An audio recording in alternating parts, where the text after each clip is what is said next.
పెళ్లి పుస్తకం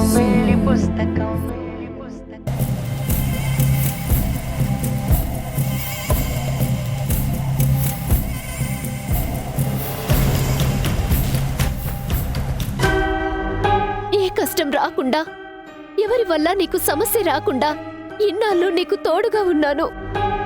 నా భర్త చెల్లిగా నువ్వు నా బాధని అర్థం చేసుకున్నావు. నీకు కాబోయే భర్త మాత్రం నేను డిస్టర్బెన్స్ అని కోప్పడుతున్నారు.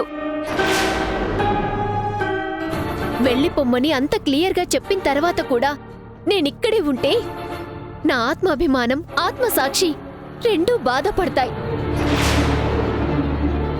అన్నయ్య గారు, ఇన్ని రోజులు నా వల్ల జరిగిన పొరపాట్లు తెలియక చేసినవే తప్ప తెలిసి చేసినవి కాదు.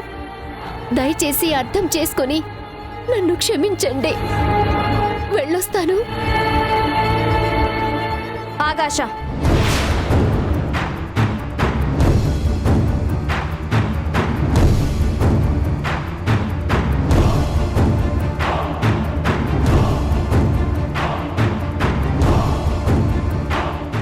నన్నాగమని ఇది లోపలికెళ్తుందేంటి?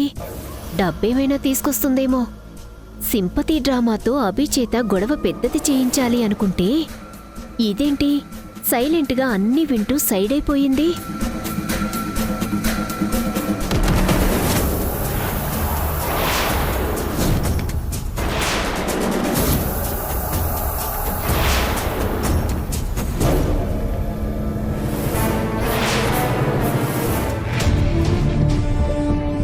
అభి, ఆ బ్యాగ్ ఏంటి? మా వదినతో పాటు నేను వెళ్ళిపోతున్నాను.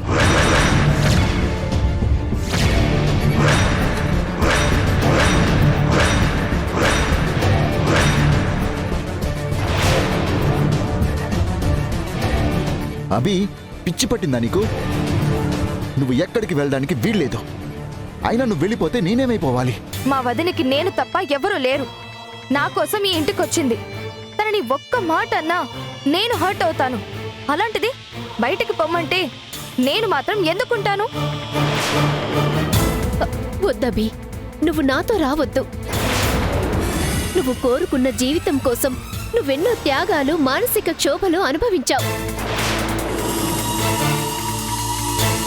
నేనంటే ఏదో ఒక అనాథాశ్రమానికి వెళ్తాను. నాతో పాటొచ్చి నువ్వు కష్టాలు పడటం నాకిష్టం లేదు. ఆశా, నీకు నీ వాళ్ళు లేరు. నా అనుకున్నవాడు నా వాళ్ళకి రెస్పెక్ట్ ఇవ్వడం లేదు. ఒక విధంగా మనమిద్దరం అనాథలమే. అభి, చాలా రాంగ్ డెసిషన్ తీసుకుంటున్నావు. నా మాట విని ఆగిపో. నా డెసిషన్ గురించి చెప్తున్నావు కానీ నువ్వు చేసింది తప్పని ఒప్పుకోవడం లేదా? నా ఇంట్లో నాకు నచ్చినట్టు ఉండటం తప్ప? నీ ఇల్లా అంటే నాకు ఏ సంబంధం లేదనే కదా? అభి, నా అంటే అందులో నువ్వు కూడా ఉంటావు. ఆవేశంలో అపార్థం చేసుకోకు. అపార్థం కాదు, ఇందులో అదే అర్థం ఉంది. నువ్వు తెలివిగా కవర్ చెక్కు. నువ్వు రా ఆశ, మనం వెళ్దాం. వద్దబి, నువ్విక్కడే ఉండు, నేను వెళ్తాను. ఆశ, నువ్వు వచ్చినా రాకపోయినా నేను మాత్రం వెళ్తాను.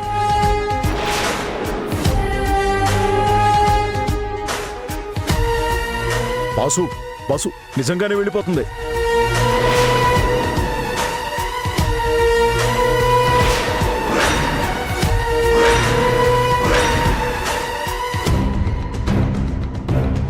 నేను వెళ్ళిపోవాలని నువ్వు కోరుకుంటున్నావని నాకు తెలుసు కళ్యాణ్. అందుకే ఆపడం లేదు, ఆగమని బ్రతిమాలడమూ లేదు. కానీ నీకు తెలియని విషయం ఏమిటంటే సైలెంట్గా నిలబడి చూస్తున్న నువ్వే కంగారు పడి నా వెనకొచ్చి నువ్వే నన్ను బ్రతిమాలి లోపలికి తీసుకొస్తావు. తీసుకొచ్చేలా నేను చేస్తాను. ఆశ, వస్తున్నావా? వస్తున్నానభి.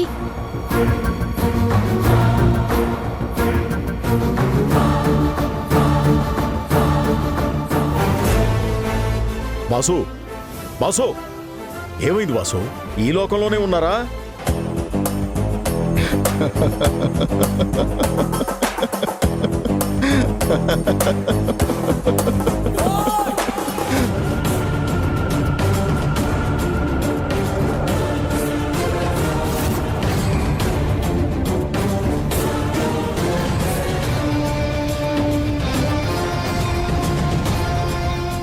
Hello, journalist అసోసియేషనా?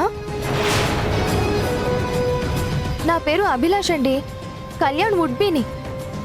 నాకు కళ్యాణ్కి మనస్పర్ధలు వచ్చాయి.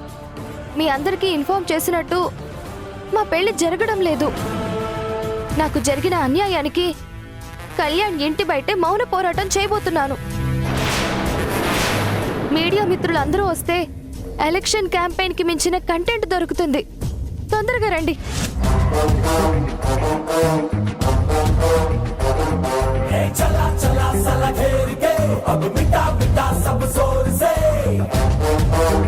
అమ్మ బాబోయ్, ఏదో అనుకున్నాను కానీ నువ్వు తడిగుడ్డతో గొంతులు కోసే రకం కాదు, తల వెంట్రుకతో కొండని లాగే టైపు.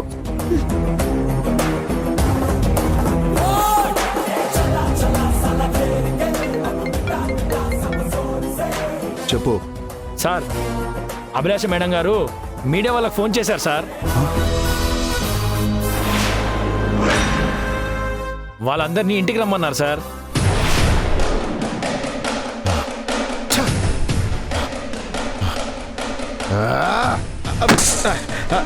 ఆవేశపడకండి బాసు. తొండముదిరి ఊసరవెల్లయినట్టు ఈ అభిలాష మేడంకి మిమ్మల్ని ఎక్కడ నొక్కాలో ఎక్కడ తొక్కాలో బాగా తెలిసిపోయింది. మీడియా వచ్చిందంటే పబ్లిసిటీతో మీ పేరు మొత్తం రచ్చ రచ్చ అవుతుంది. గోరుతో పోయేదానికి గొడ్డల దాకా ఎందుకు?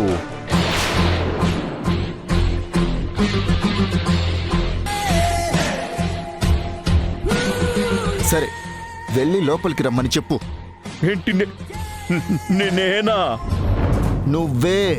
నేనెళ్ళి పిలిస్తే ఎగిరి తంతుంది తప్ప ఒక్క అడుగు కూడా ముందుకేయదు. నా మాట విని మీరెళ్ళండి. బాసు, మీడియా వాళ్ళు రాకముందే అభిలాష మేడంని లోపలికి తీసుకురండి.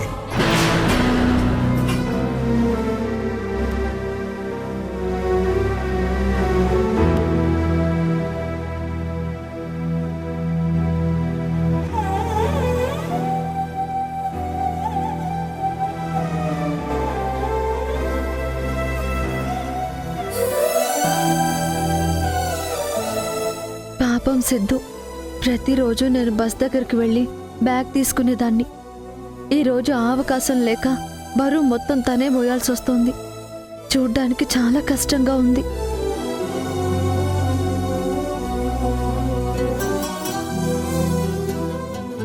నందుగారు ఇంట్లో లేరు కాబట్టి ఇప్పుడు వెళ్ళి సిద్ధుకి సాయం చేసినా అడిగే వాళ్ళెవరూ ఉండరు.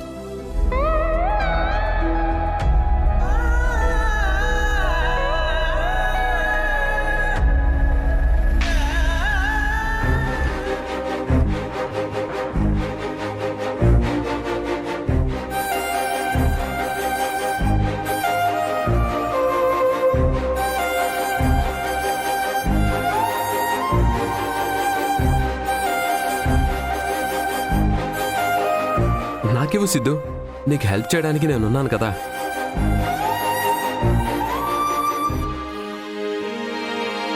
సిద్ధు, నీకు నేను, నాకు నువ్వు తప్ప మనకి ఎవరి హెల్ప్ వద్దు. ఎవరి మీద మనం డిపెండ్ అవ్వద్దు.